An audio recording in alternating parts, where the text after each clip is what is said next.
Ainda sobre modelo multilinear, temos aqui, separei aqui mais um exercício. Vamos tentar resolver aqui estes 4 pontos também. Portanto, é um provete, trata-se de um provete com comprimento inicial de 100 mm que foi sujeito às seguintes solicitações uniaxiais. Portanto, a primeira é que sofreu uma tração em que, portanto, o provete atingiu um comprimento final de 107,5 mm. Ok. Portanto, aqui percebemos que, olhando aqui para o gráfico, não é? Para o gráfico do modelo multilinear, portanto, aqui o que está a acontecer é que o provete, tanto inicialmente sem qualquer tensão, sem qualquer tensão de tração, ele encontrava-se com um comprimento de 100 mm. Portanto, não sei agora qual é a sua secção transversal, se é quadrada, se é cilíndrica, mas vou aqui só representar de forma ilustrativa um provete. Imaginemos que temos um provete com 100 mm originalmente, ok? Muito bem, portanto, e devido a uma tração, uma tensão de tração, portanto, ao aumentarmos aqui a sua tensão, portanto, a sua carga, portanto, o provete vai se alongando, não é? Portanto, o alongamento foi tal que ele atingiu um comprimento de 107, mas não sabemos ainda qual foi a medida, portanto, a tensão aqui de tração aplicada ao provete. Portanto, não sabemos se serão os 250, não sabemos se serão os 300, eu já passo a explicar porquê. Aquilo que eu quero que percebam é que à medida em que o provete vai sendo sujeito a uma tração, portanto, ele vai se alongando, não é? Vai se tornando mais comprido. Portanto, este comprimento tal que fez com que o provete atingisse um comprimento de 107. Portanto, já sabemos que, devido ao modelo já estudado anteriormente, tanto no modelo analítico, tanto em que tínhamos uma curva, não é? Aquilo que estudamos foi que, tanto o provete, à medida que vai sendo tensionado, que vai sendo alongado, ele passa da sua fase elástica para uma fase plástica, não é? Portanto, na fase elástica, aquilo que ocorre é que o provete, se for tensionado antes de atingir aquilo que chamamos que é a sua tensão de cedência, portanto, tiver um alongamento no limite da sua tensão de cedência, ao deixar de tensionar, portanto, ao largar o provete, ele com muita facilidade conseguiria então voltar ao seu tamanho original, não é? Mas que posteriormente, se eu tensionasse, portanto, ao tensionar o provete, ao alongar o provete e esta tensão for superior àquilo que chamamos a sua tensão de cedência, portanto, ele alongar-se-ia, portanto, chegando aqui a uma zona plástica em que, ao deixar de tensionar, portanto, ao descarregar, portanto, ao deixar de tensionar ou deixar de alongar, ele, portanto, voltaria, portanto, imaginemos que estivesse aqui a alongar, mas depois de alongar, portanto, largaria. Ao largar o provete, e se esta tensão fosse superior à sua zona de tensão, ele dificilmente voltaria ao formato original. Portanto, teria sempre aqui um alongamento extra, digamos assim. Este alongamento extra chamamos de uma deformação, não é? Uma deformação, imaginemos aqui um comprimento superior, portanto, ele não voltaria ao tamanho inicial, ficaria sempre aqui com um ligeiro alongamento que chamamos de deformação residual do provete. Ok, isto segundo o modelo analítico, não é? Mas então, segundo o modelo multilinear, como é que isto se procede? De igual modo, portanto, se a sua tensão for superior à tensão de cedência, portanto, ele ao alongar-se, portanto, terá sempre um alongamento aqui, considerável, e ao deixar de carregar, portanto, ao traçar uma linha paralela aqui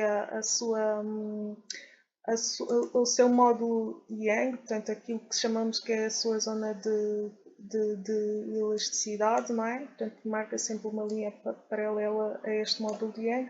Portanto, é aquilo que se verifica é que este alongamento aqui, portanto, corresponderia, ou corresponde, neste caso, à deformação residual. Portanto, isto é só uma informação que eu quero que tenham isto em mente.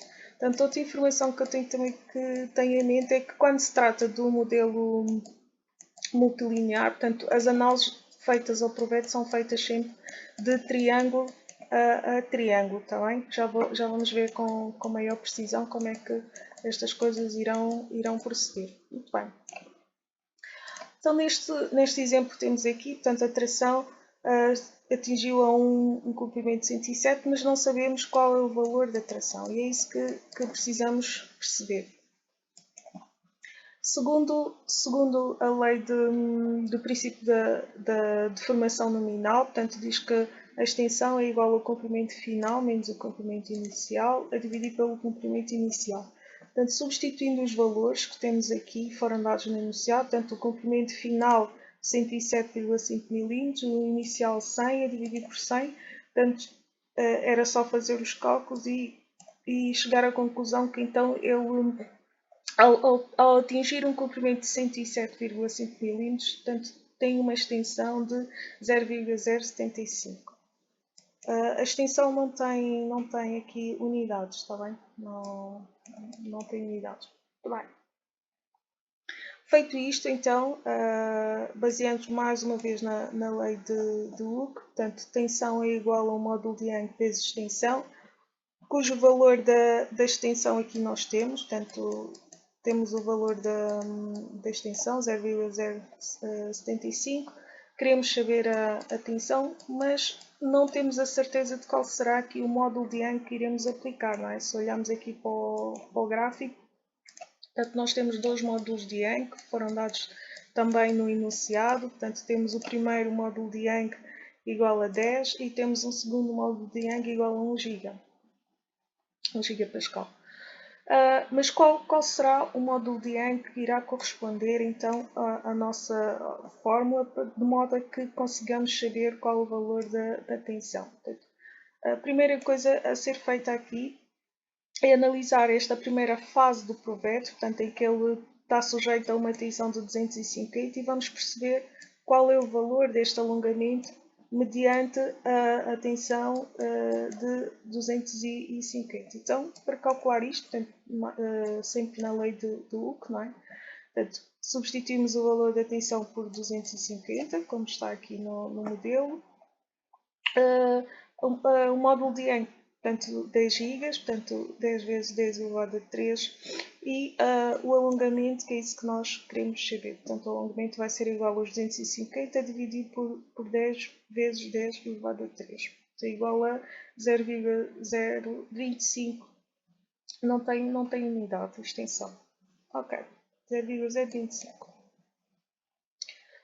Então, se nós já temos aqui o alongamento nesta primeira fase em que o provérbio foi sujeito a uma tensão de 250, portanto, chegando à sua tensão de cedência, e sabemos também que o alongamento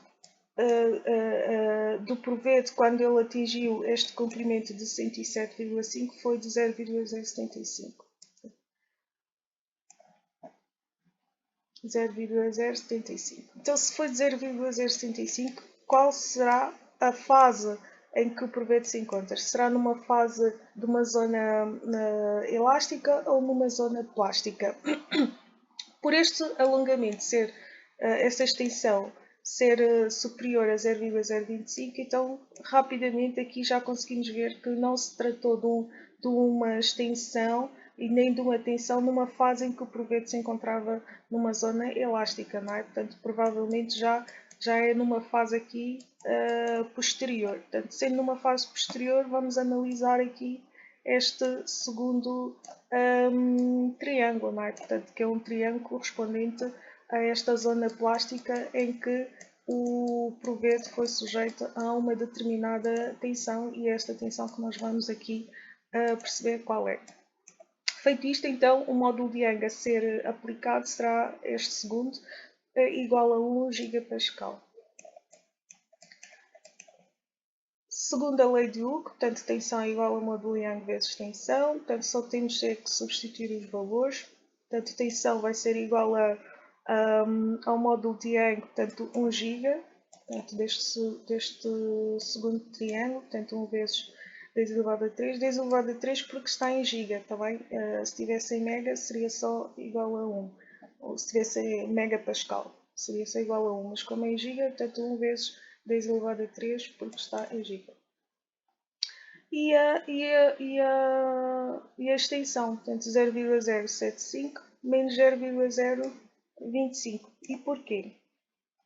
Porque, portanto, a tensão que nós queremos saber, portanto já vamos perceber se é mesmo os 300 megas que estão aqui, portanto a tensão que nós queremos descobrir diz que é uma tensão correspondente a um comprimento de um comprimento sim de 107,5. E este comprimento significa que houve aqui um alongamento de 0,065. Portanto, o alongamento é desde a sua fase inicial até a sua fase em que foi sujeito a uma determinada tensão. Portanto, a medida que eu tenho daqui, da fase inicial até aqui, portanto, corresponde aos 0,075. Portanto, se eu tenho aqui 0,075 e tenho numa fase inicial, na sua fase de cedência 0,025, o alongamento que corresponde a uma segunda fase, qual será? Será o todo, não é? 0,075 menos 0,025, e isto dará então 0,05. E é com este alongamento que corresponde ao alongamento da fase plástica, está bem? Por isso é que está aqui 0,065, que é o total, menos 0,025, que corresponde a um alongamento na sua fase elástica. Portanto, visto que só estamos a trabalhar agora com base deste segundo triângulo, portanto, o alongamento do segundo triângulo é 0,05, ok? Muito bem, continuamos os cálculos e conseguimos perceber que houve aqui uma tensão, de acordo com este alongamento, a sua tensão é igual a 50 megapascal. O que é que isso significa? Significa que a tensão afeta esta segunda fase corresponde a uma tensão de 50 megapascal. Então, qual será a tensão de tração do provete afeta e que levou a ter este alongamento de 107? Portanto, a tensão total será os 50 mais os 250, não é? Estamos a falar de uma tensão total do início ao fim.